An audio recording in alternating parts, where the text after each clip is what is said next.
Aray naman kita mga idol, mabidyo-bidyo naman kita. Kumusta ka mo? Tani, nasa mabuting kalagayan kayo. Kaya ako, mabuting kalagayan ko dito eh. For today's video mga idol, magbibigay tayo ng tips kung paano hindi mabigo sa pag-ibig. Okay mga idol? Sige mamati lang mo idol, kung hindi ka mo yakabati, okay lang Japon.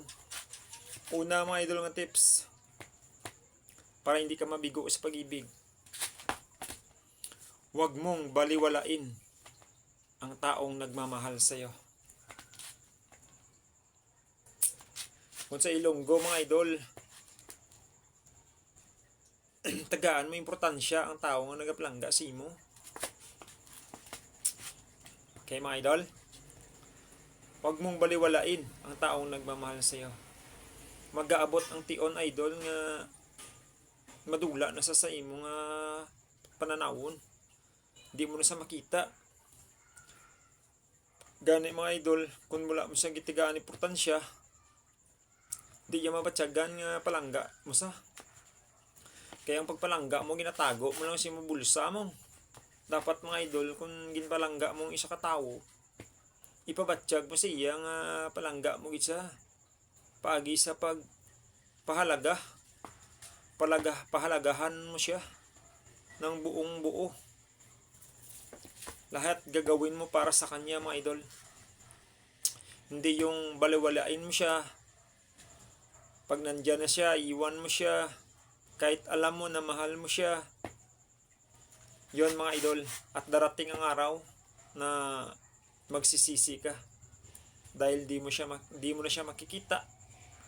At lalayo na siya sa iyo. Dahil nainis siya sa iyo eh. Nainis. Siyado nainis. Okay mga idol. Una, huwag baliwalain ang taong nagmamahal sa iyo. Pangalawa, magtapat ng tunay na nararamdaman. Pagtapat mo mga idol, kung ano yung naramdaman mo sa kanya, kung may nararamdaman ka sa taong mahal mo, iambal mo. Para mabalaan niya mga idol nga ginpalangga mo sa. Mabalaan niya man balang ang unod sige mo tagipusoon siya. Di dapat mga idol iambal mo siya nga palangga mo sa. Siya ang imo ginahigugma ka gusto mo siya makaupod sa imo nga kabuhi sa habang buhay. Para mabalaan niya bala mga idol. Amo na mga idol nga ikaduwa naton nga tips. Magtapat ng tunay na pagmamahal sa taong iyong mahal. Ganun yun. Okay mga idol, di ka mo maguyawya. Kung may napatsyagan man ka mo, subong kung may ganhigugma ka mo mga idol, di ka mo maguyawya. Ihambalo nyo gid. Sabihin nyo sa taong mahal nyo na iniibig mo siya. Ganun mga idol. Para hindi ka mabigo sa pag-ibig. Sabihin mo mga idol na mahal mo siya. Para angkin mo yung matamis na oo. Ganun yun. Okay mga idol. Number 3. Lahat pa yun. O lahat gagawin mo para sa kanya. Ibig sabihin mga idol, unahin mo yung kaligayahan niya kaysa imo nga kalipayan. Unahon mo na yung mga idol ipakita. Unahon mo na yung idol ihatag. Pakita o ihatag ang iya kalipayan kontra sa imo kalipayan mga idol. Para mabatyagan niya bala mga idol nga mahalaga siya sa imo. Ti unahon mo ang iyang kinanglanon o kung iyang ginabatyagan.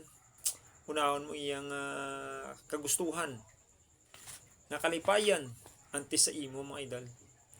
Para mga idol makita niya kang mabatyagan niya ang imo tutuod nga papalangga.